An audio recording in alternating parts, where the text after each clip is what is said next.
할렐루야. 감사합니다. 신앙생활을 하면서 우리가 극복해야 될 것들이 참 많다는 생각을 합니다. 한 번은 제가 부목사를 할 때였는데 주일 저녁에는 부목사님들이 이제 이렇게 순번을 정해서 설교를 했습니다. 그런데 하루는 함께 동역하는 부목사님이 설교를 하시는데 굉장히 은혜로운 설교를 하셨어요. 그런데 그 은혜로운 설교를 듣는 중에 제 마음속에 큰 시험이 들었습니다. 설교를 듣다가 시험에 든다. 여러분 그런 경험 해본 적이 있으세요? 왜 시험에 들었는가 하면 목사님이 그렇게 설교를 하시는 거예요. 저는 목사의 아들로 태어났습니다. 내가 어머니의 뱃속에 있을 때부터 저희 부모님들은 저를 위해서 기도했습니다. 그리고 내가 목회자가 되고 난 이후에도 저희 부모님은 오늘도 쉼없이 저를 위해서 기도하십니다. 그런 설교 내용이에요. 그 설교에 문제가 될 게 하나도 없죠. 맞잖아요. 우리 믿음의 부모들은 자녀들을 위하여서 기도하는 것, 그게 사실 누가 시켜서 하는 게 아니라 우리의 신앙의 본능적인 그런 자세로 자녀들을 위해서 기도하는 것. 그런데 그게 왜 제게 시험이 되었는가 하면, 저는 어제 전에 말씀드렸던 것처럼 우리 집에서 예수 믿는 첫 번째 사람이에요. 아무도 저를 위해서, 제가 태어났을 때 저를 위해서 하나님께 기도해 주는 사람 물론 없었죠. 제가 처음이었으니까요. 그런데 제가 시험에 든 게 바로 그겁니다. 나는 그래도 예수 믿고 진실하게 또 성실하게 살아보려고 이렇게 생각을 하고 지금까지 살아왔는데, 목사님의 아들들, 딸들 다 저도 이제 제가 목사니까 제 아들 자녀들이 다 목사의 자녀들이 됐고, 또 저는 딸 둘이 다 목사의 아내가 됐습니다. 그럼 당연히 그건 그렇게 하는 거죠. 그런데 제가 시험에 든 이유는, 그러면 나는 뭐지? 내 목회는 어떻게 될 것인가? 나를 위해서 헌신적으로 기도하고 나를 위해서 정말 영적으로 백업을 해줄 수 있는 그런 가정의 분위기가 되지 않는 저의 목회가 어떻게 될 것인가라고 하는 문제를 생각을 하다가 시험에 든 거예요. 나는 없다. 아무도 없다. 물론 이제 어제 말씀드린 대로 제가 목회자가 된 때에는 이미 저희 가족들이 다 예수님을 믿고 신앙생활을 하는 중에 있었지만, 그러나 내가 태어나기 전부터, 그리고 태어나서 내가 목사가 되기까지 저를 위해서 정말 목숨을 걸고 헌신적으로 기도해 주는 가족이 없었다는 것. 지금은 많이 달라졌습니다만은, 그래서 설교를 듣다가 마음에 시험이 들어서 예배를 마치고 난 다음에 기도실로 올라가서 기도를 했어요. 하나님, 정말 목회의 길이라고 하는 것은 그렇게 영적으로 백업을 해주는 그런 기도, 그런 후원이 없으면 참 어려운 건데 저는 아무도 없습니다. 그때 제 마음속에 그런 생각이 들었어요. 이 출발선에 딱 서서, 여러분 100m 달리기를 하면 스타트 라인에 서가지고 준비, 땅 총을 쏘면 이제 같이 달려가잖아요. 여러분 100m를 달리는데 세계적인 선수들은 대개 9.7초 이렇게 달립니다. 근데 1등, 2등, 3등, 금메달, 은메달, 동메달이 결정되는 것이 몇 초 차이입니까?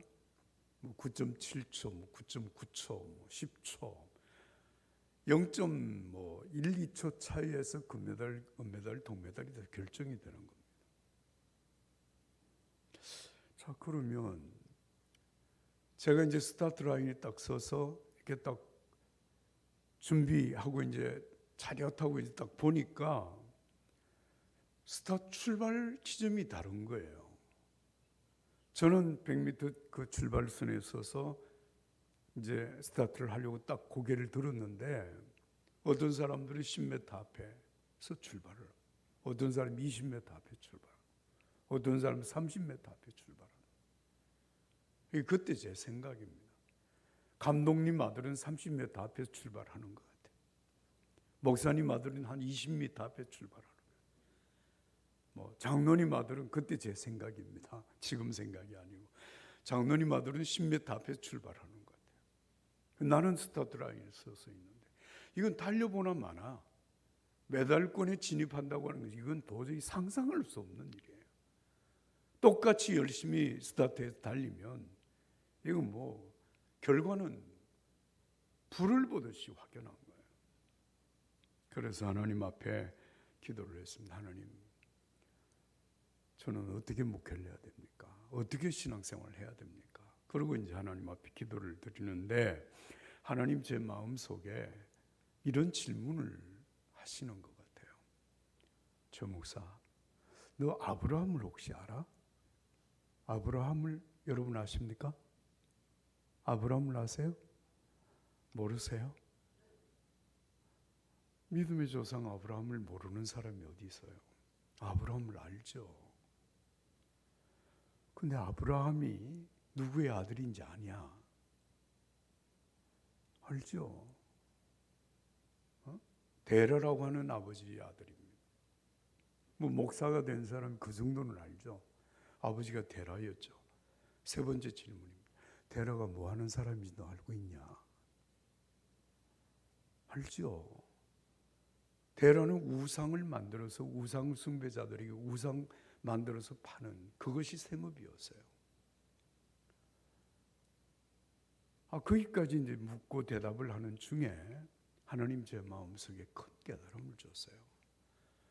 내가 우상 숭배의 도시 우르라고 하는 그 도시에서 우상을 만들어서 팔아서 사람들로 하여금 우상 숭배를 하게 하는 데라의 아들 아브라함을 내가 불러서 믿음의 조상으로 세우지 않느냐, 축복의 조상으로 세우지 않았느냐. 내가 우상 숭배자의 아들 아브라함을 믿음과 축복의 조상으로 세웠다면 네가 뭐가 불만이 있느냐. 전혀 예수 알지 못하는 믿음의 가정, 전 불신의 가정에서 예수 그리스도를 믿어서 오늘 여기까지 달려왔는데 내가 너를 통해서 너희 가정에 적어도 너희 집안의 믿음의 조상이 되게 했다면 얼마나 고마운 일이냐. 그 말씀을 이제 생각하게 됐습니다. 그 말씀을 생각하고 나니까 하나님 앞에 너무 죄송한 거예요. 나같이 참 믿음의 기반이 없고 아무것도 없는 집안에서 신앙생활을 해서 구원받은 하나님의 자녀가 되고 신학을 공부해서 목회자가 돼서 오늘 하나님 앞에 설 수 있다고 하는 것이 얼마나 큰 은혜고 얼마나 큰 축복이냐. 다른 사람과 너를 비교할 게 없다. 내가 너를 택하였다. 내가 너를 택하여 세웠다. 내가 너와 함께한다. 할렐루야. 그때 그 사건, 아주 작은 사건입니다만은 제 신앙생활에 큰 변화가 왔던 그런 경험을 제가 하게 됩니다. 여러분 창세기 12장의 말씀을 보면 우르에 있는 아브라함을 하나님이 부르시죠. 아브라함을 부르시면서 내가 내게 지시할 땅으로 가라. 하나님이 지시하는 땅, 여러분 지금까지 삶을 안정적으로 살아왔던 그 삶의 자리를 떠나서 하나님이 인도하시는 땅으로 가라. 그리하면 내가 너로 큰 민족을 이룰 것이다. 내 이름을 창대하게 해줄 것이다. 그리고 너를 복의 근원이 되게 해줄 것이다. 너를 축복하는 자가 복을 받고 너를 저주하는 자는 저주를 받을 것이다. 여러분, 아브라함이 그 하나님의 말씀을 믿고 떠나서 여러분 결국 믿음의 조상이 되었습니다. 오늘 우리는 이런 모양 저런 모양으로 사실 삶에 많은 열등감을 가지고 살아갑니다. 제가 신앙적인 열등감 때문에 바로 이제 그날 저녁에 그렇게 기도를 했던 거예요. 하나님께서 전혀 믿음이 기반이 없는 저에게 하나님 많은 은혜를 주셔서 제가 이 믿음의 한을 푼 사건이 있습니다. 제 큰아이가 미국에서 공부를 하고 결혼을 하게 되었어요. 근데 결혼을 하겠다고 나선 청년이 4대째 목사입니다. 4대째. 그러니까 정조 할아버지가 목사님이었고 할아버지가 목사님이었고 그 아버지는 물론 장로님이었지만 큰아버지가 목사님이에요. 그 집안에 목사님이 3대째 되고 그 3대째 목사님은 통합 측의 총회장을 하셨던 분인데 그 이제 제 사도는 그 총회장 하신 목사님의 동생 장로님의 그 장로님의 형제가 6명인데 6명 중에 5명이 목사님이고 한 분이 장로님이신데 그 장로님이 제 사돈입니다. 그 결혼을 그렇게 이제 사회를 보고 나니까 야, 믿음의 이 뿌리, 하여튼 한국 교회에서는 가장 깊은 믿음의 뿌리를 가진 한 집안과 제가 이렇게 혼인을 하게 됐고, 그래서 오늘 큰 사회가 뭐 큰 목회를 하는 것은 아닌데 그래도 미국에서 태어나서 잘 성장해서 미국에서 변호사 하다가 신학을 공부해서 지금 영어 목회를 하고 있습니다. 한인교회 안에 영어 목회. 그래도 영어 목회를 하는데 한 100여 명의 교인들이 같이 신앙생활을 하는 그런 일을 하고 있습니다. 여러분, 세상의 모든 것들이 다 바뀌어도요, 내 자신이 영적으로 변화되지 않으면 사실은 세상의 변화가 아무런 변화를 주지 못합니다. 그러나 한 가지 분명한 것은 세상에 아무것도 변화되지 아니해도 내가 변하면 여러분 모든 것이 변한 것입니다. 어제 저녁에도 말씀드렸던 것처럼 여러분 세상이 좋아져서 천국이 되는 게 아닙니다.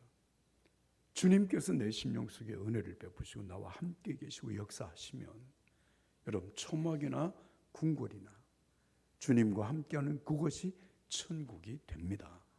할렐루야. 이 말은 우리가 영원한 천국 없이 그냥 이 땅에서 천국을 살면 된다 그런 얘기가 아닙니다. 이 땅에서부터 하나님의 나라를 경험하며 사는 것입니다. 여러분 그냥 천국을 보는 정도가 아니라 주님과 함께 천국의 삶을 살아가는 정말 천국의 사람이 되어지는 것입니다. 하나님의 은혜가 여러분들이 심령 속에 함께해서 오늘 또 내 삶 속에 이루어지는 하나님의 나라 예수님과 함께 경험하고 예수님과 함께 살아가는 여러분들의 삶이 되기를 예수님의 이름으로 축복합니다. 오늘 이 본문의 말씀은요, 사도 바울이 아덴이라고 하는 곳에서 복음을 전하고, 하여튼 이 아덴의 설교가 사도행전 17장에 보면 굉장히 중요한 설교, 유명한 설교입니다. 이 아덴이라고 하는 도시는 여러분이 잘 아시는 대로 아테네, 그리스 아테네, 이 철학의 도시거든요. 이 철학의 도시의 사람들의 아주 중요한 습성이 뭔가 하면 정말 새로운 사상, 새로운 철학, 새로운 이론을 듣기를 좋아하고 그것을 즐기고 그렇게 살아가는 사람들이에요. 사도 바울이 이 아덴에 이르러서 그 아덴 지역을 쭉 순회하면서 이 지역의 사람들이 영적인 상태가 어떤 것인가를 면밀하게 검토를 했습니다. 그리고 아레오바고라고 하는 곳에 서서 이제 그 지역에 설교를 하는데 그 설교가 아주 유명한 설교죠. 여러분, 제가 여러분들이 사는 지역을 다 둘러보니까 여러분들은 정말 범사에 종교성이 많은 사람입니다. 여러분들이 섬기는 신의 제단이 얼마나 많은지 그 제단들을 쭉 둘러보는 중에 한 곳에 갔더니 알지 못하는 신에게라고 하는 그런 제단이 있는 것을 내가 봤습니다. 그러니까 5만 가지 신들을 다 숭배를 하는데 신들을 다 이렇게 경배하는 그들 가운데서 저들이 알고 섬기는 신 이외에 정말 알지 못하는 신, 그 신이 어떤 신인지를 모르지만 그 알지 못하는 신에게도 그들은 경배를 하는 그런 사람들이었다는 거예요. 그래서 사도 바울이 그 얘기를 합니다. 제가 오늘 여러분들에게 여러분들이 알지 못하는 그 신, 그가 누구냐, 그 하나님이 누구냐, 제가 여러분들에게 오늘 말씀을 드리도록 하겠습니다. 그래서 그날 바울의 설교 제목이, 전도 제목이 알지 못하는 신에게 라고 하는 내용이었습니다. 이 알지 못하는 신이라고 하는 게 누구냐? 천지를 창조하신 분입니다. 그 천지를 창조하신 하나님의 형상대로 인간을 만드신, 우리와 저와 여러분들을 만드셨는데, 여러분들이 우상을 숭배하며 산다고 하는 것을 하나님은, 그 하나님 원치 않습니다. 우리 인간이 가장 존귀한 자인데, 존귀한 인간이 우상을 만들어 놓고 그것을 신이라고 숭배하는 것이 그게 맞지 않습니다.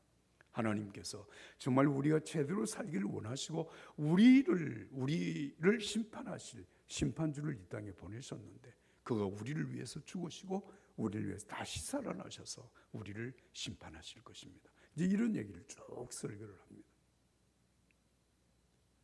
그렇게 설교를 하다가 설교가 이제 끝이 났어요. 그런데 거기에서 몇 사람들이 바울 사도의 말씀을 더 듣겠다, 바울이 가르치는 그대로 따르겠다라고 하는 사람 몇 사람 정도가 나타났지만, 대부분의 사람들은 그 바울의 말을 듣지 않습니다. 그래서 결국은 바울이 아덴에서 그 설교를 하고 전도를 했지만 거기에 교회를 세우지 못하고 이 고린도라고 하는 지역으로 건너왔거든요. 자, 고린도에 건너와서 복음을 전하는데 또 어려움이 생기는 거예요. 유대인들이 찾아와서 막 반대하고 대적 행위를 하고, 바울이 전하는 복음을 조롱하고 비웃고 비난하고, 도저히 전도를 할 수 없는 그런 상황이 되었어요. 그러니까 사도 바울이 고린도를 떠나려고 작정을 했습니다. 이런 지역에 내가 더 이상 이들의 영혼이 구원을 받든 구원을 받지 못하든 그것은 본인들의 책임, 내가 전할 바는 다 전했다. 그리고 고린도를 떠나려고 하다가 그날 밤에 주님을 만나고 주님의 말씀을 듣고 고린도에 1년 6개월을 머물면서 복음을 전하여 세워진 교회가 고린도 교회이거든요.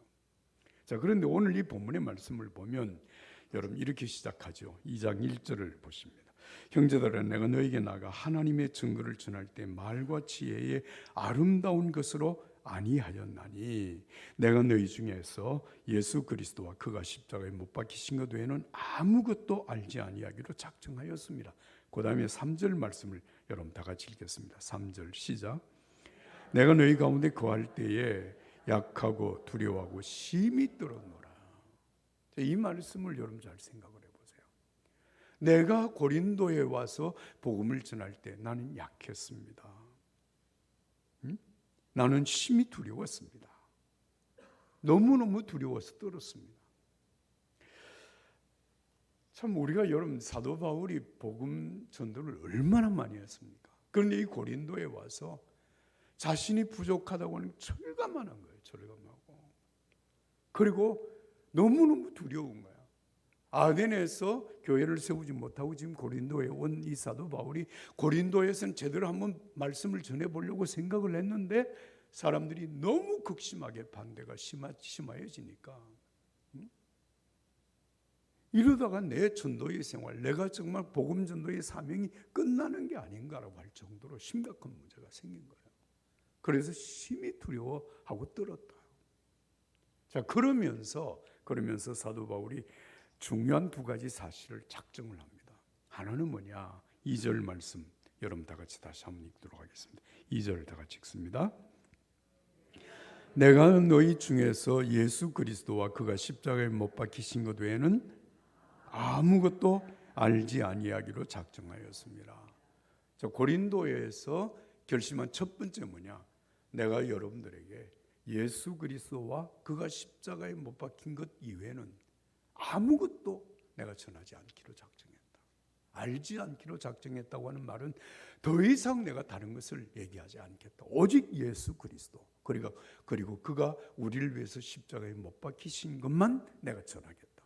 그렇게 작정했다는 거예요. 자, 여러분, 왜 이런 작정을 했을까요? 사실 사도 바울은 예수 믿는 사람들을 박해하기 위해서 다메섹으로 가다가 다메섹에 있는 요즘 말하면 다마스커스라고 하는 그 시리아 지역에 있는 그 그리스도인들이 시리아 지역에 많다고 하는 사실을 알고 아주 공식적인 공문을 받아가지고 예수 믿는 사람들은 화끈 체포하고 다 끌어다가 감옥에 집어넣기 위하여서 다메섹으로 가는 길이었습니다. 길을 가는 도중에 거의 다메섹에 이르렀을 때 갑자기 맹렬한 빛 가운데 나타나신 예수님을 만나거든요. 그 맹렬한 빛 가운데 쓰러져 있는 가운데 사울, 그때는 사울이었죠. 사울에게 들려오는 주님의 음성을 듣습니다. 사울아, 사울아, 네가 왜 나를 박해하냐? 네가 왜 나를 박해하냐? 깜짝 놀라서 당신 누굽니까? 나는 네가 핍박하는 예수다. 그 예수님을 만나고 난 이후에 여러분 사도 바울이 바뀌기 시작합니다. 예수님을 만난 것이 주 33년경인데요. 고린도전서를 고린도에 와서 복음을 전한 것은 주 51년에서 53년 사이입니다. 그러니까 처음 예수님을 만난 때로부터 시작해서 한 20년 정도가 지난 그때에 고린도에 와서 지금 복음을 전하거든요. 그러면 그 20년 동안 사도 바울의 삶 속에 얼마나 많은 은혜의 역사가 있었는지를 우리는 성경에서 볼 수가 있어요. 어제 제가 고린도후서 12장의 말씀을 드렸죠.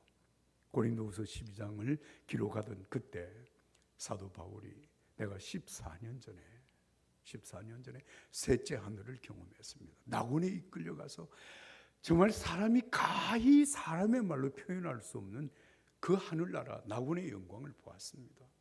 그러나 그것을 자랑하는 것이 아니라 내가 약하다, 내가 부족하다, 내가 정말 아무것도 아니라고 하는 사실을 나는 여러분들에게 말할 수 있는, 그걸 자랑합니다. 왜 그러냐? 내가 진실로 약하다고 하는 사실을 깨달을 때 나는 정말 하나님 앞에 무릎을 꿇을 수 있고 하나님의 은혜를 사모할 수 있고 하나님의 능력 가운데 살아갈 수 있기 때문입니다. 그 사실을 고백했던 사실을 우리는 기억합니다. 그런데 이 사도 바울이 아까 말씀드렸던 이 아덴의 전도, 이건 사실 그에게 굉장히 충격적인 경험이 되었습니다. 여러분 사도행전 17장의 말씀을 보면 사도 바울이 아덴에서 복음을 전할 때요, 아까 말씀드렸죠. 천지를 창조하신 하나님, 인간을 하나님 형상대로 만드신 그 하나님, 그 인간이 어떻게 살아야 될 것인지를 우리가 분명히 알고 제대로 살아야 된다고 하는 사실을 말하면서 하나님께서 인간을 심판하실 심판주를 보내셨는데 그가 우리를 위해서 죽으시고 우리를 위해서 다시 살아나신 분이다. 여기까지 복음을 전하는데 여러분 한 가지 중요한 게 이겁니다. 사도 바울은 아덴에서 설교를 끝날 때까지 예수 그리스도를 직접적으로 언급하지 않습니다. 참 묘합니다. 그가 우리를 위해서 죽으셨다고 하는 얘기도 하고 부활했다고 하는 얘기도 하는데 그가 누군지를 말하지 않습니다. 그냥 심판자라고 얘기를 합니다. 여러분 그가 누굽니까? 우리를 위해서 이 땅에 오셨고 우리를 위하여서 십자가 지시고 우리를 위해서 최후의 심판하실 그분이 누굽니까? 예수님이잖아요. 그런데 끝까지 예수 그리스도를 말하지 않습니다. 참 묘해요. 굉장히 철학적이고 굉장히 논리적이고 사람들이 들을 만한, 사람들이 이해할 만한 그런 설교를 아주 유창하게 했는데 끝까지 예수 그리스도, 그가 십자가에 못 박히신 것, 그가 부활했다고 하는 사실을 전하지 않습니다. 이것이 사도 바울의 충격적인 사실이었어요. 결국 아덴에서 교회를 세우지 못했다고 하는 사실을 말씀을 드렸는데 그 아덴에서 고린도로 와서 내가 심히 두려워하고 심히 약해져 있었다. 그러면서 결심한 것이 내가 이제 여러분들에게 예수 그리스도와 그가 십자가에 못 박히신 것 외에는 내가 아무것도 알지 않기로 작정했다. 오직 예수만 전하겠다는 거예요. 오직 십자가의 예수 그리스도, 십자가의 죽음을 얘기하겠다는 겁니다. 그것 이외에는 내가 더 이상 전할 것이 없다라고 분명하게 말을 했습니다. 왜 그렇습니까? 여러분 정말 우리를 구원하실 분이 누구입니까? 우리의 죄를 위하여서 여러분 생명을 내어주신 분이 누구입니까? 네? 정말 우리가 예수 그리스도를 믿지 아니하면 어떻게 우리의 신분이 바뀌고 우리의 삶이 변화가 될 것입니까?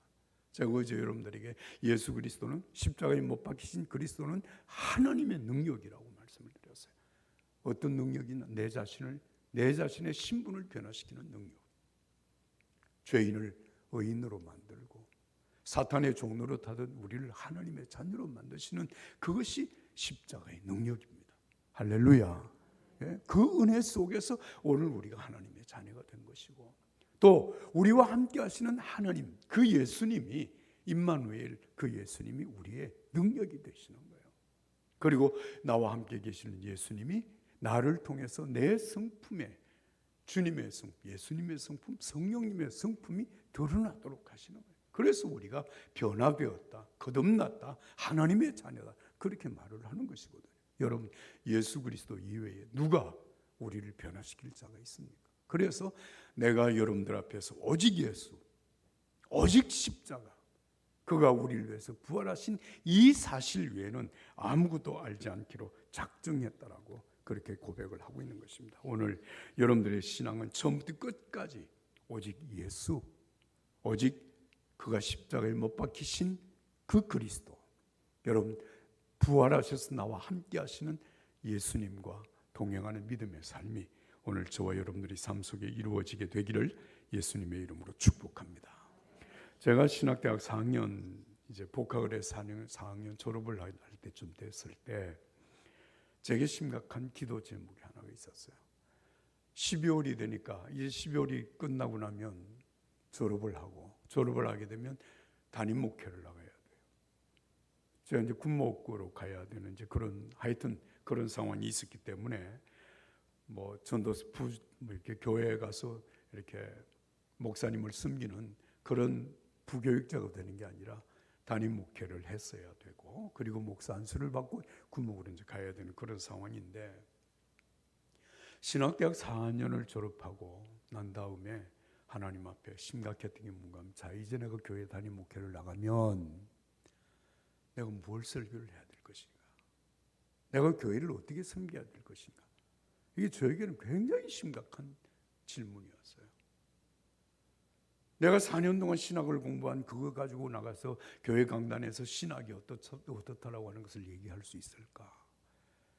갈바르트가 어떻고 뭐 브루너가 어떻고 뭐 이런 얘기를 할 수 있을까? 참 이게 심각한 고민이었어요. 그래서 하나님 앞에 시간을 정하고 매일 하나님 기도를 드렸습니다. 하나님, 제가 이제 교회 나가서 목회를 해야 될 텐데, 뭐 그때 76년도 이제 12월 달이었으니 77년도부터 담임 목회를 하는 때인데, 뭐 제 나이가 그때 얼마겠어요? 제가 52년생인데 76년도니까 25살이잖아요. 그것도 예수 믿은 지도 얼마 되지도 않고, 그런 상황에서 하나님 앞에 간절히 기도를 드렸습니다. 하나님, 어떻게 제가 목회를 해야 됩니까? 강단의 설교는 무슨 설교를 해야 됩니까? 그리고 이 문제를 놓고 정말 하나님 앞에 진지하게 기도를 드렸어요.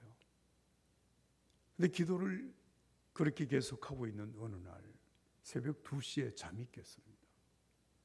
그런데 새벽 2시에 잠이 깰 때 깜짝 놀라서 잠이 깼어요. 제가 꿈을 꾼 거예요. 꿈에 제 앞에 크신 분이 이렇게 나타나셨는데 얼굴은 보이질 않아요. 근데 그분이 저 앞에 딱 나타나서 제게 준 것이 양이었습니다. 양. 그런데 그 양은 털이 깨끗하게 깎여진 양이었어요. 그 알몸인 양을 제게 안겨주었습니다. 그래서 제가 그 양을 딱 받아들여 안았는데, 양의 몸에서부터 따뜻한 체온이 제 몸에 느껴지는 거예요. 알몸이니까. 그 양을 이제 받아서 딱 안았는데, 얼굴은 보이지 않는 그분이 제게 이렇게 말씀을 했어요. 그 양을 잡으라는 거예요. 죽이라는 거예요. 내 손에 그를 죽일 만한 아무런 도구도 없는데 양을 죽이라는 거예요. 그 양을 어떻게 죽일까? 그분이, 그 크신 분이 제게 명령을 하시는 거니까 양을 죽여야 되는데 어떻게 죽일까? 그렇게 생각을 하다가 양의 목을, 제가 이 손을 두 손을 어긋맞기고 양의 목을 잡고 양을 목을 꺾었습니다. 그러니까 제 사력을 다해서 양의 목을 꺾었는데 그 목에서 피가 막 콸콸 쏟아져 나오는 거예요. 그 양의 피로 제 옷이 다 젖었어요. 너무 놀라서 새벽 2시에 잠이 깼어요. 여러분, 제가 그 꿈을 꾸고 어떻게 했는지 아세요? 제가 기숙사 마룻바닥에 무릎을 꿇고 엎드려서 대성통곡을 했어요.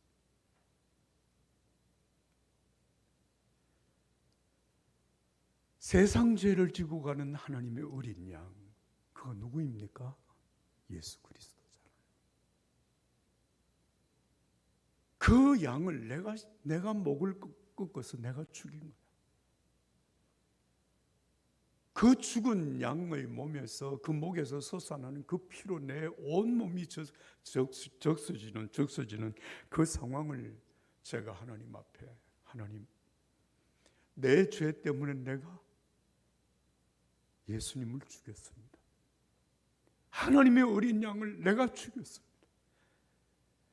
내 죄 때문에 그가 나를 위해서 죽었습니다. 그 피로 내 온몸을 적신 그 예수님의 피가 내 죄를 용서하시고 나를 하나님의 자녀 삼으신 것을 제가 알았습니다. 그리고 제가 하나님 앞에 기도해서, 하나님, 정말 내가 평생 예수님 위에 내가 전하지 않겠습니다. 나를 위하여서 내가 죽인 그 예수, 내 죄가 예수님을 죽인 그 십자가의 보혈, 다른 사람이 죽인 것 아니에요. 다른 사람의 죄 때문에 예수님 십자가에 못 박혀 죽은 것이 아니야. 내 죄 때문에 내가 그를 죽인 거야. 그러면서 제가 하나님 앞에 통곡하면서, 오직 예수, 나를 위하여 십자가에 피 흘려 죽으신 예수 그리스도, 제가 일생 동안 오직 예수님을 전하겠습니다. 그런 마음에 결심을 했던 것이 그 신학대학 4학년 졸업할 때였습니다. 목회 46년을 하는 동안에 정말 제가 설교를 잘한다고 생각해 본 적은 없습니다. 제가 설교 중에 꼭 한 가지, 어떤 설교를 하든, 구약 성경을 설교를 하든 신약 성경을 설교하든, 예수 그리스도의 복음, 예수 그리스도의 십자가의 죽으심, 이것 외에는 내가 전하지 않겠다. 그렇게 결심하고 지금까지 살아온 하나님께서 은혜를 베푸셔서 제가 46년의 목회를 정말 대과 없이 하나님의 은혜 속에서 마칠 수 있게 하신 하나님을 찬양합니다. 사랑하는 여러분, 우리의 신앙은 끝까지 예수, 나를 위하여 십자가에 못 박히신 예수 그리스도, 그 예수 그리스도를 믿음으로 여러분 끝까지 나아가는 여러분들의 신앙의 삶이 되기를 예수님의 이름으로 축복합니다. 또 한 가지, 오늘 이 본문에서 사도 바울은 중요한 결심을 합니다. 여러분 5절 말씀을 다 같이 함께 읽겠습니다. 5절을 다 같이 읽습니다. 내 말과 전도함이 아닌가요? 4절 5절, 4절과 5절입니다. 시작.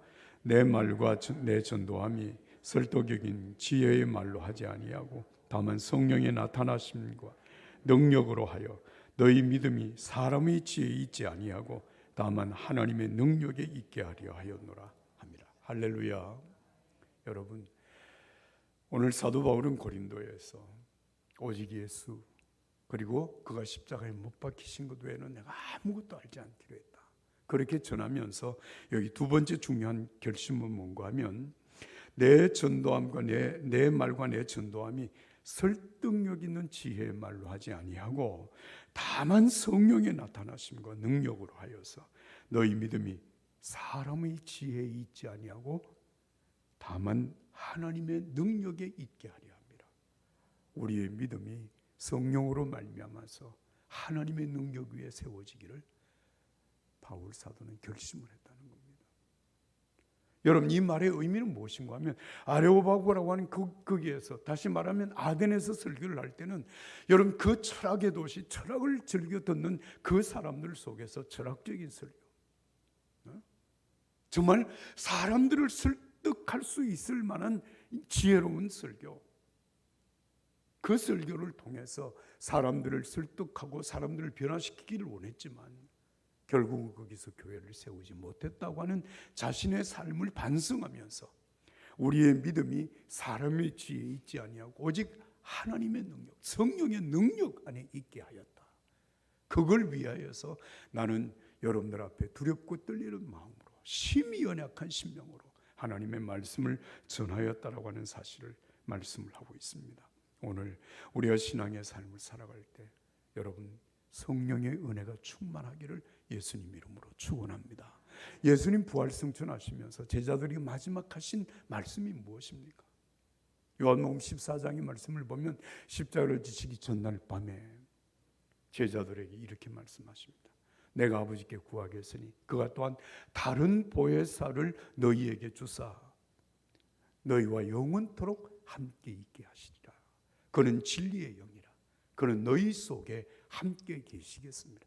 그러므로 내가 너희를 고아처럼 버려두지 아니하고 내가 너희에게 다시 올 것이다. 여러분 그 보혜사, 다른 보혜사, 그분이 누굽니까? 성령을 얘기하는 것입니다. 여러분 예수님은 우리의 보혜사입니다.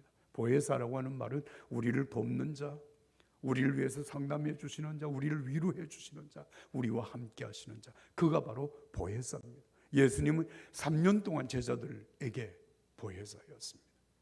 예수님이 제자들의 모든 것에 모든 것이 되었습니다. 그런데 이제 십자가를 지시면 내가 너희를 위해서 아버지께 구하여 다른 보혜사를 너희에게 보내시겠다. 다른 보혜사, 여기 다른 보혜사라고 하는 말은 여러분 예수님은 육신으로 이 땅에 오셨지만 다른 보혜사 성령은 영으로 우리에게 오셔서 우리를 변호해 주시고 또 우리를 위로해 주시고 또 우리를 도와주시고 우리와 함께 하시는 성령님의 역사를 약속을 하신 것입니다.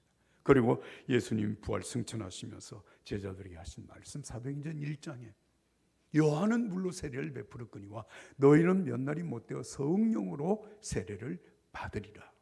오직 성령이 너희에게 임하시면 너희가 권능을 받고 예루살렘과 온 유대와 사마리아와 땅 끝까지 이르러 내 증인이 되리라. 할렐루야. 여러분 그래서 여러분 제자들이 그 예루살렘 다락방에 모여서 열흘 동안 간절히 오로지 기도하는 일에 힘쓰는 중에 오순절을 경험하게 됩니다. 성령이 충만하게 임하게 됩니다. 여러분 성령 충만함을 받은 주의 제자들이 나가서 복음을 전하기 시작하는데 여러분 그 전한 복음이 뭔지 여러분 아십니까? 사도행전 5장 42절의 말씀입니다. 제자들이 집에 있거나 성전에 있거나 오직 한 가지 예수는 그리스도라 전하기와 가르치기를 쉬지 아니하니라. 예수가 그리스도다. 예수가 우리를 구원하신 구원의 주님이시다. 그 사실밖에는 전하지 않았다는 거예요. 오직 그것을 전하고 그것을 가르치는 일에 전념했다는 말씀을 하고 있습니다. 사랑하는 여러분, 우리의 믿음이 예수 그리스도 이 십자가의 은혜, 이 구원의 놀라운 진리 안에 거할 때에 우리의 믿음이 여러분 인간의 지혜에 있지 아니하고 하나님의 능력 안에 거하는 믿음의 능력이 나타나게 되는 줄로 믿습니다. 제가 처음 목회 나갔던 것이 1977년 4월이었습니다. 4월 1일 날이 금요일이었어요. 1977년 4월 1일. 그래서 제가 그날 이제 짐을 가지고 제가 첫 번 목회지에 이사를 갔습니다. 물론 이사를 가게 된 제가 뭐 혼자서 결정해서 가는 건 아니죠. 그 교회 시골 교회 조그마한 교회 권사님들 만나고 제가 이 교회에 와서 전도사로 사역을 하겠습니다. 아, 전도사님 오십시오. 그렇게 해서 이제 4월 1일 날 갔는데요. 아무도 안 나온 거예요. 제가 이사를 갔는데 저를 반겨주는 사람이 아무도 없어요.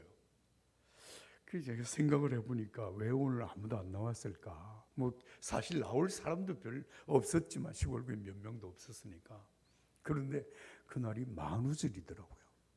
4월 1일 날이니까. 설마 뭐 전도사가 뭐 오늘 오시겠냐. 그런데 4월 1일 날 부임을 해서 그 교회에 갔는데 그 교회에서 77년 4월 1일부터 이제 4월 3일이 첫 번째 주일이었고요. 그리고 79년 3월 마지막 주까지 만 2년 동안 제가 그 교회에서 목회를 했습니다. 그런데 그 교회를 참 아주 묘한 그 일치를 보았어요. 그게 뭐냐면 예배당이 세워지면 예배당에 머릿돌을 세우잖아요. 그 머릿돌을 세운 연도가 언젠가 하면 제가 예수님을 믿음으로 영접한 해였어요. 1968년도였어요. 그러니까 예배당이 거기에 세워진 때로부터 시작해서 제가 1977년도 4월 달에 갔으니까 10년 만에 제가 전도사가 돼서 그 교회를 간 거예요. 그런데 제 전전임 목사님이 교회를 설립을 하셨고, 그 이제 목사님이 동춘천으로 가시고 난 다음에 후임 목사님이 오셨어요. 후임 목사님이 목회를 하시다가 도저히 어떻게 생활도 되지 않고 어려우니까 목사님 교회를 스스로 떠나시고 없었어요. 그건 제가 이제 3대째 목회자인데 저는 전도사로서 그 교회에 26살 된 전도사가 가서 부임을 했습니다. 그래서 쭉 보니까 장로님이 한 분 계셨는데요. 장로님이 교회에 교인들이 헌금도 안 되고 어려우니까 주일날 예배 시간에 헌금을 이렇게 이제 헌금 바구니를 돌려 헌금이 되고 나면 그 헌금 바구니를 목사님 댁에 그냥 갖다 드리는 거예요. 헌금을 따로 관리하지 않고 헌금이 되면 그냥 이게 그 헌금 통째로 목사님께 갖다 드린 목사님이 이제 그걸로 생활을 하시는 거예요. 1년 동안의 헌금이 얼마가 되었는가 하면 1976년도 1월 달 1년 동안에 40만 3천 원이에요. 1년 동안 그 교회 헌금이. 그러니까 교인이 몇 되지 않을 뿐만 아니라 헌금이 그 정도니까 그때에 제가 대학원을 다니는데 대학원 한 학기 등록금이 20만 원이었어요. 그러니까 1년 등록금을 내면 없어질 정도의 그런 적은 규모의 그 교회였습니다. 그런데요, 참 하나님은 신비하신 분이에요. 여러분, 제가 26살 군목을 가기 전에 26살 때 담임 목회를 시작한 교회고 1년 만에 제가 목사 안수를 받고 이제 그다음 1년 후에 제가 군목을 가게 됐는데, 여러분, 하나님은 살아계십니다. 하나님 우리의 기도를 들으십니다. 참, 제가 그 예배당에서 2년 동안 목회를 하는 동안에 제가 그때 그 2년 동안의 그 첫 목회를 제가 뭐라고 표현을 했는가 하면 허니문이라고 표현을 했어요. 허니문. 아무것도 모르는 어린 젊다고 하기도 부족한 어린 전도사가 목회를 시작을 하는데요. 하나님 신비하게 역사를 하시는 거예요. 한 번은 날이 너무 가뭄이 계속되니까요. 교회 사택 뒤에 펌프가 있었는데 펌프에 물이 안 나와. 여러분, 펌프에 물이 나오려면 어떻게 해야 되는지 아시죠? 펌프에 물 한 바가지를 붓고 열심히 펌프질을 하면 지하수가 쭉 올라오잖아요. 그런데 펌프에 물을 붓고 아무리 펌프질을 해도 물이 나오질 않아. 물이 다 말라버린 거예요. 그래서 아침 저녁으로 물바켓을 들고 옆집에 있는 우리 집사님 집에 가서 물을 길러가지고 사택에 오곤 했습니다. 그럼 며칠 동안 그걸 하다 보니까 야, 이거 전도사가 이 물동이를 들고 매일같이 집사님 댁에 가서 물을 길러 온다고 하는 것이 이게 그렇게 득스러운 일은 아니더라고요. 그래서 아내와 함께 우리 기도하자. 하나님이 하시면 되지 않냐. 그래서 안 나오는 펌프를 붙들고 기도를 했습니다. 뭐라고 기도를 했겠어요? 하나님, 펌프에 물이 나오게 해주십시오. 하나님, 물길을 이쪽으로 돌리시면 물이 나올 것 아닙니까? 하나님, 물 나오게 해주세요. 그리고 예수님의 이름으로 기도합니다. 아멘. 물이 나왔을까요? 에? 아니, 지금 가뭄이 계속되고 있는 상황인데 그렇게 하면 물이 나옵니까? 예? 아니, 대답 좀 해보세요. 물이 나와요? 야, 여러분 그 믿음이면 문제가 될 게 없습니다. 진짜 물이 콸콸 쏟아져 나오는 거예요. 할렐루야. 놀라운 일입니다.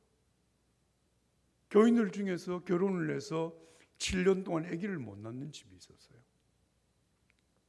그 집에 가서 하나님 앞에 간절히 기도했어요. 하나님이 자녀 주시면 낳는다 말이에요. 그 믿음이. 그래서 하나님 이 가정에 지금 결혼해서 7년이 지났는데 자녀를 낳지 못하고 있습니다.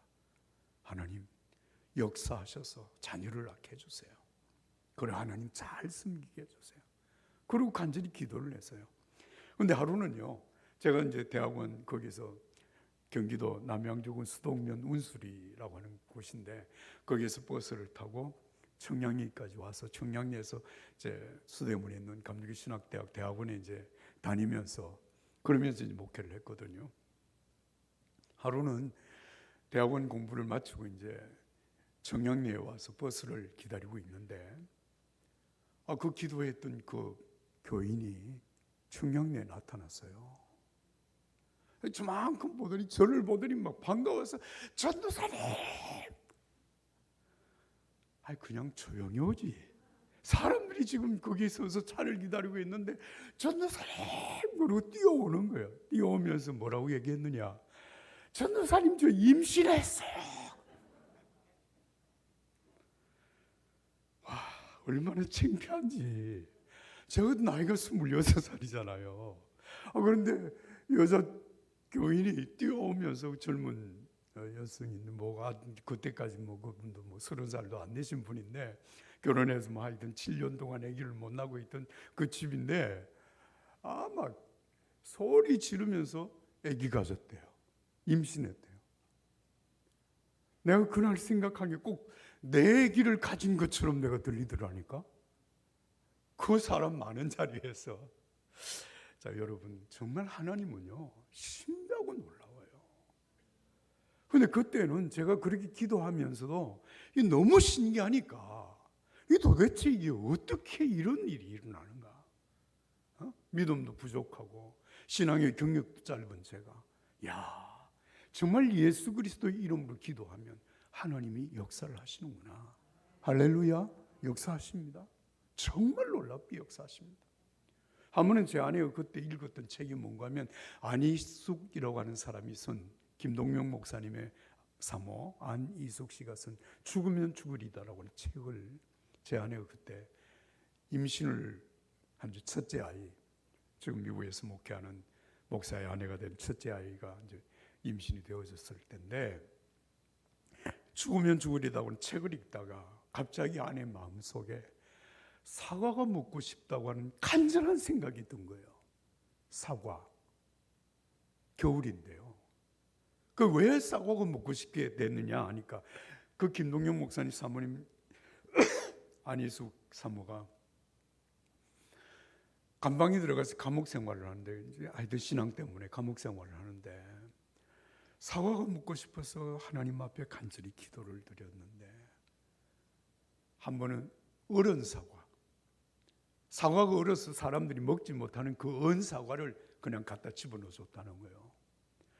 아내가 그 글을 읽다가 자기도 너무너무 사과가 먹고 싶어서 그래서 하나님 앞에 기도를 드렸습니다. 하나님, 저 정말 사과가 먹고 싶어요. 근데 그 시골 교회에서 사과를 사 먹을 수 있는 능력이 되나요? 내 돈 주고 사과를 사 먹을 수 있는 여건은 안 되는데 하나님 너무 사과가 먹고 싶습니다. 하나님 사과 먹게 해주세요. 사과를 먹었을까요? 예? 먹었을까요? 3일 후였습니다. 그 기도를 드린 지 3일 후에 사과가 한 박스가 들어왔어요. 이게 어떻게 해서 들어왔느냐 하면 제 고향이 경주거든요. 물론 처갓집도 경주입니다. 장모님이 그날 오후에 그러니까 아내가 책을 읽고 기도하던 그 시간입니다. 그날 오후에 시장을 나왔어요.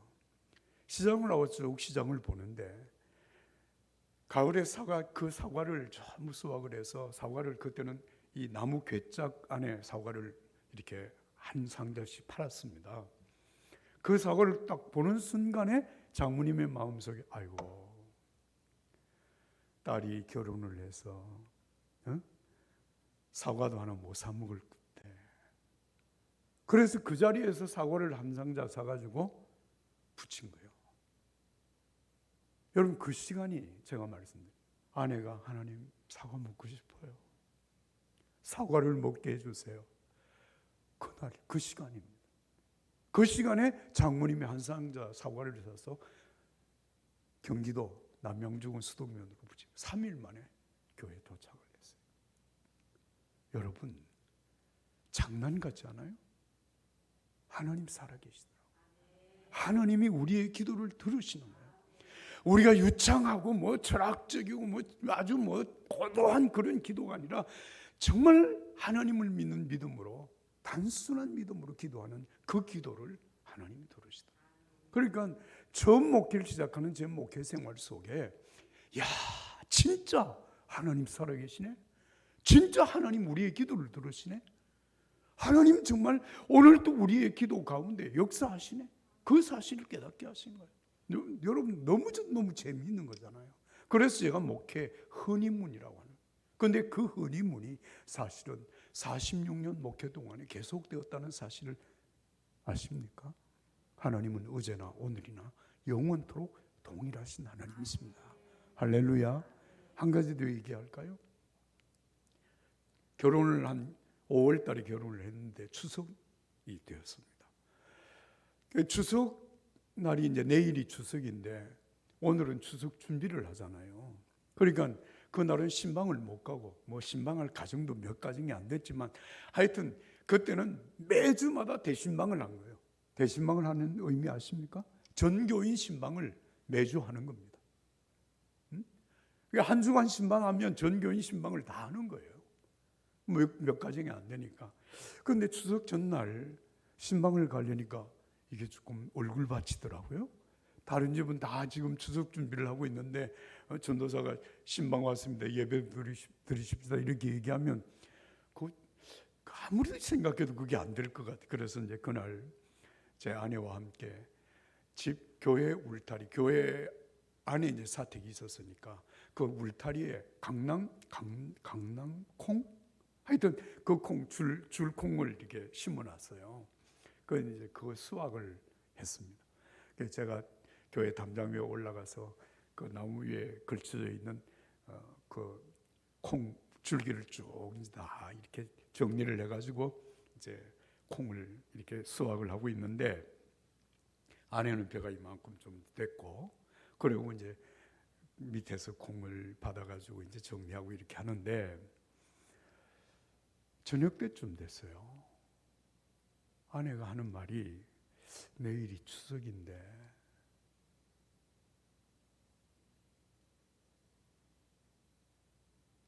나는 추석이 될 때마다 햅쌀밥을 먹어보지 않은 적이 없다는 거예요.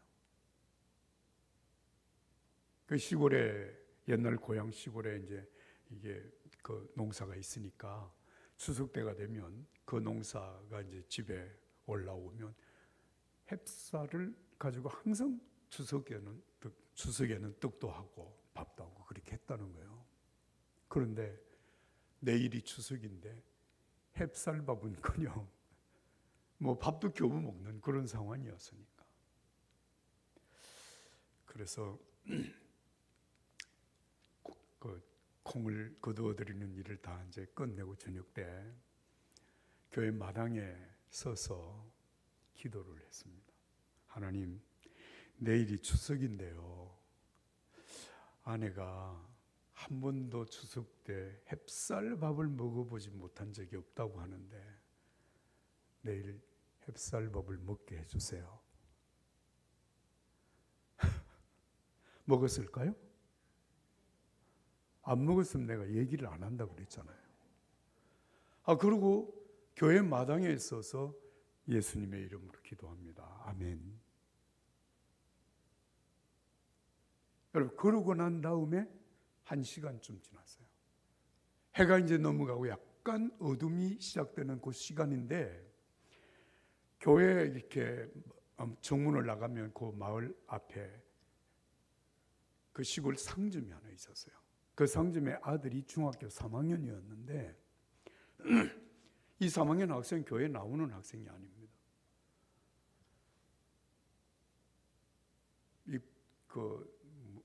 그때는 시멘트 포대와 같은 거기에 그걸 하나 들고 온 거예요. 그리고 오면서 전도사님, 왜? 그랬더니 이거요, 우리 교장 선생님 사모님이 전도사님 갖다 드리라고 했어요. 뭐겠어요? 햅쌀이에요, 햅쌀. 그래서 그 다음 추석날 햅쌀밥을 먹었죠. 그 나중에 그 교장 선생님 사모님을 만났습니다. 그 사모님은 사실 감리교신학대학 저보다는 선배였고, 그 중학교 교장 선생님은 장로님이었어요. 그 장로님과 결혼을 해서 지금 생활을 하시는 분인데, 이분이 자, 내일이 추석인데 기도를 하다가 갑자기 성산교회 전도사가 생각이 난 거예요. 제가 생각이 난 거예요. 그래서 전도사님에게 햅쌀을 한 마리를 좀 보내야 되겠다. 그래서 햅쌀을 한 마리를 보낸 거예요. 그 중학교 학생 3학년 학생에게 불러가지고, 학생을 불러서 전도사님 갖다 드려요. 여러분, 하나님께서 살아계실 뿐만 아니라 하나님은 정말 우리의 부족한 믿음이지만 예수님의 이름으로 기도하는 우리의 기도를 하나님이 들으십니다. 응답하십니다. 그 하나님은 오늘도 동일하게 역사하신다는 거예요. 여러분, 우리의 믿음이 사람의 설득력 있는 말로, 철학적인 말로, 정말 사람이 들을 만한 말로 하는 것이 아니라 예수 그리스도, 성령의 능력 안에서 여러분 말씀이 전해지면 이 말씀이 바로 우리의 믿음이 되는 거예요. 그 믿음이 하나님의 능력 안에 구하는 거예요. 여러분, 그 능력이라고 하는 것은 우리가 기도하면 하나님의 능력이 우리의 삶 속에 드러나는 거예요. 할렐루야. 사랑하는 여러분, 신앙생활은 그냥 한번 기도해 보는 게 아닙니다. 하나님이 살아계시다고 우리가 관념적으로 생각하고 그냥 하나님 앞에 한번 기도해 보는 게 아닙니다. 하나님은 살아계십니다. 두세 사람이라도 내 이름으로 모인 것에 하나님은 함께 계십니다. 우리가 예수의 이름으로 기도하면 하나님이 들어서 응답하시는 거예요. 하나님이 역사하시는 거예요. 그래서 우리의 신앙이 하나님의 능력 안에, 성령의 능력 안에서 정말 예수 믿는 삶이 너무 좋고 너무 신나고, 여러분, 그 예수님을 전하는 일이 여러분 사람을 살리는 일이고, 그 예수 그리스도를 전함으로 말미암아 사람이 변하고 가정이 변하고 세상이 변화되어지는 역사가 일어나게 되는 줄로 믿습니다. 예수 그리스도는 어제나 오늘이나 영원토록 동일하십니다. 여러분, 이 믿음으로 여러분들이 날마다 하나님의 능력 안에 거하는 믿음의 삶을 살아가실 수 있기를 예수님의 이름으로 축복합니다. 기도하겠습니다.